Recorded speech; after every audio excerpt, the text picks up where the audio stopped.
Hey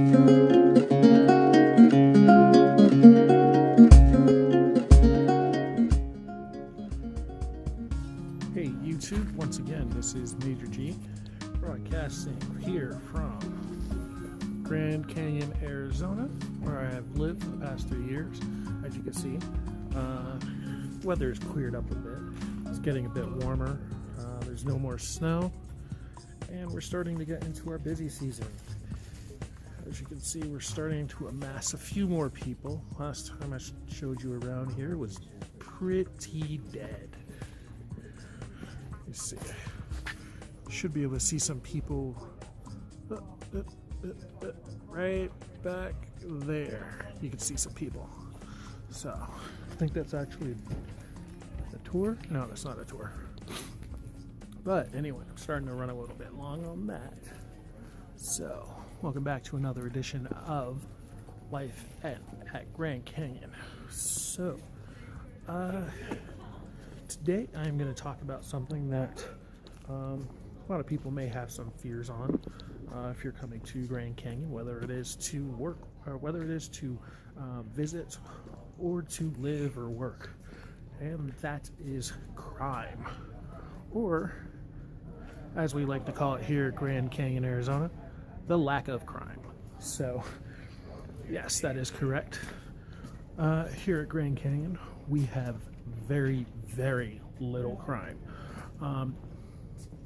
That is in the way of most crimes that people will often think of as crimes. So that includes things such as theft, assaults, murders, carjackings, pretty much anything you can think of.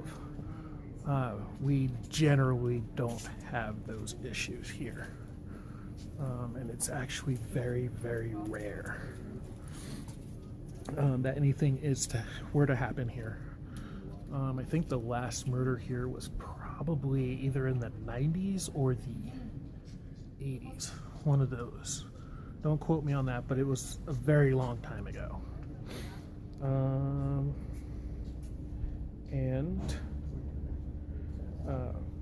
Once again, we also don't really have any thefts. Quite often we'll have some missing people here who are hikers, who are generally just kind of wander off somewhere and might perish in the canyon or something like that. In fact, there's a young man who left last year.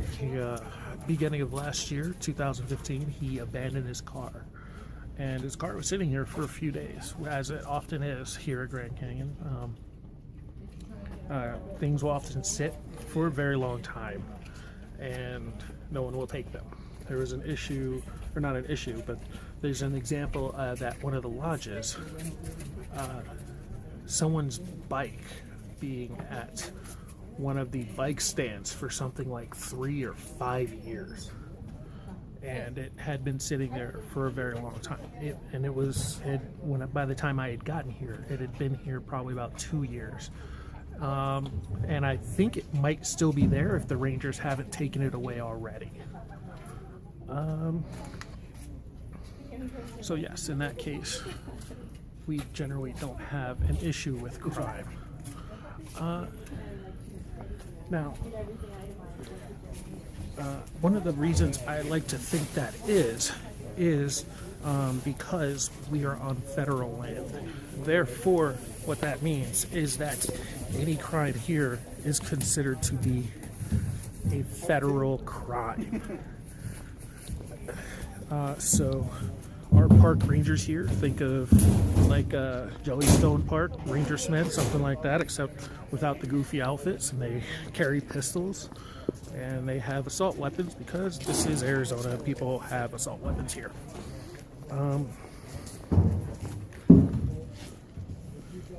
So, yes. So we do have law enforcement rangers here, and they are government agents, federal government agents. So you do go to federal court. You do go to federal prison. That is federal F me in up the butt prison.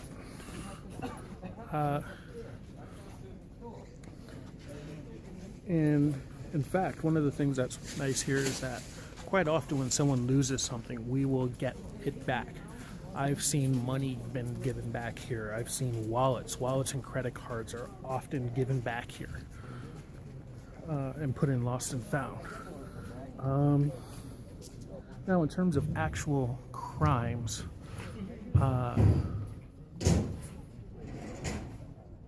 shoot, I completely lost my train of thought. So yes, rangers here. Rangers take their job very seriously, especially since there is not very much crime here. I'm sure they're very zealous to go and arrest some bad guys if something were to happen. In terms of the few times there are some crimes, it's generally maybe like a scuffle between locals. A lot of the time it's alcohol induced. We are out in the middle of nowhere, so alcohol is very, very big here. Drugs, as far as I know, not so much, because once again we are on federal land, and this is technically, or not technically, but this town is run very much like a company town, in that, if you know what a company town is, it's a town that is owned by a company, where a company will, they own the buildings there, they provide the jobs there, they provide the food there, things like that, and you can only be there if you're an employee of that company. And this place is run very much the same way, in that the only way you can work here, or you can live here, is to be an employee of either a government contractor or the government itself at this particular park. And so I can't say for sure about some of the other employers around here, but I know with my company, if you get into any kind of serious trouble with the Rangers, there are no ifs, ands, or buts. If you are arrested, you are fired. And you lose your job, and you lose which means you lose your housing. And we are out in the middle of nowhere, so if you lose your housing, you are SOL. And you will have to find some place to go. Hopefully you have a friend or family or somebody somewhere nearby that you can go back to. Now, in terms of the crimes that are, and once again, that's generally between locals. There's nothing that really happens to tourists that come here, unless it comes to one particular crime, which most people may not think of as a crime, but it definitely is here, as it is a national park. And it is probably the crime that is most committed here, and that is feeding, petting, touching the wildlife. That is probably the crime that is most committed here. It's probably a misdemeanor. I don't think people actually go get serious time for that.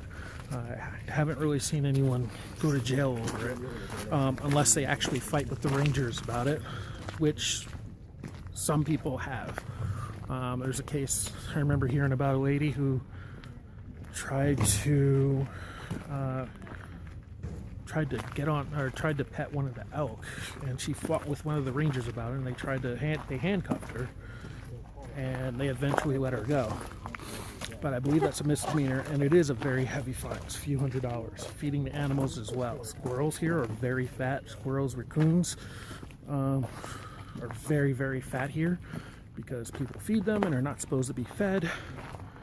And if you are caught doing such, you are fined, very hefty fine. I believe it's about $200 and some odd, maybe 250.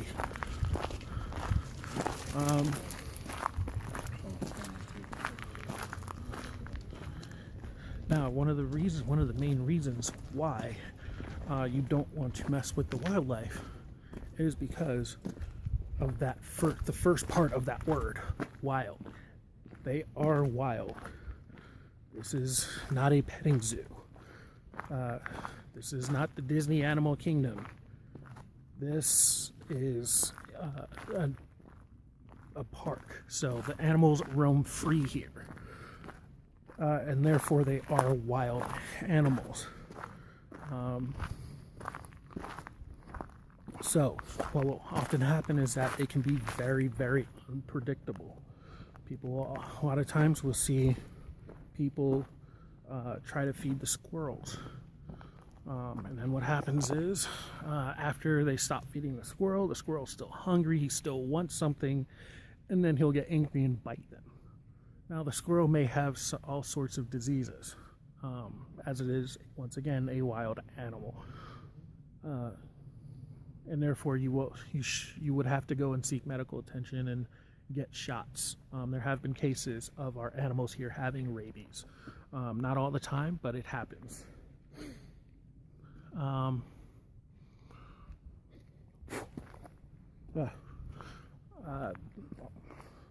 Another one is the elk. We have a lot of elk here. We have Rocky Mountain elk. They were introduced after the original elk here became extinct. They were brought here, and now they pretty much roam this whole area of northern Arizona. And they are very large. They're very large, and once again, they are wild. People often come here, they'll think it's Disneyland, and they'll try to put their babies on the elk. They'll try to run up, stand up next to the elk, or stand right up next to the elk. I've seen people get like 5 feet away from the elk, which is way, way too close. And what may happen is that elk males have antlers or horns. They have, or rack, as we call them here. And their racks can get pointy, and they are used to fighting. That is what they do during mating season. They wrap their racks around each other's racks, and they kind of wrestle back and forth. So they're used to being, and they will do that to compete over the love of the female elk. Now, just because you are not an elk does not mean that they won't do that to you. There have been many cases of someone getting gored by an elk and dying. I believe the last case I heard of was, let's see, a friend that left, I want to say in November, and it happened just before she left.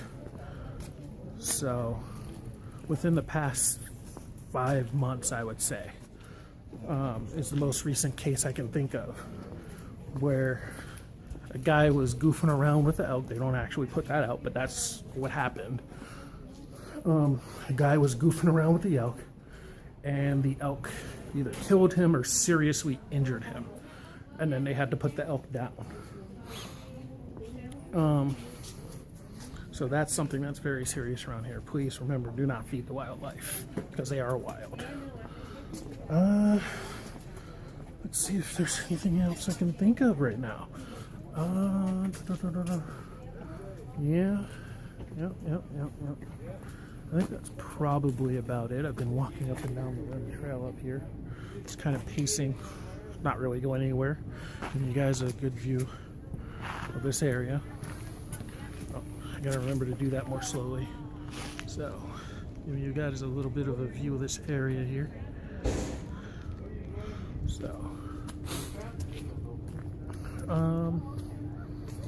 also, one more thing to do now that I'm looking out at it. See if I can find it. So there's a little rock outcropping right about there. Right about there and up there. And what I've also seen happen is that people often take their lives into their own hands. by climbing out over that. We do actually we don't have fences lining the entire canyon. Now, you have to realize that the canyon is something like almost 300 miles long. So there is no border for the entire thing. So it is up to you to make sure you're not doing foolish things, because that is generally how people fall into the canyon. They're either doing something stupid, or they are trying to take their own life. And doing something stupid can involve trying to hang out on one of the little rock outcroppings I pointed out earlier, or trying to climb in to retrieve something, to be a hero to a kid or themselves or whatever. Or even just doing one of those, oh look, I'm almost falling into the canyon kind of pictures. We have a book here called Death at the Canyon. It is a very, very thick book. It is full of instances of people dying here. That is what the book is about. The entire first chapter is about people falling in. Yeah, it's a very large chapter. So, yeah, just make sure you're careful when you come out. You're not necessarily careful. Yeah, you can see the border of the little fence right there. And just be careful when you come here. Pay attention. This isn't Disneyland. Things can be very, very serious here. You can have fun. Just take care. All right. So, with that, I think I'm going to end this. It's like 17. Wow. Yeah, so I'm going to end this about right here. All right, everyone. Till next time, I'll see you guys later. Kiosk it day.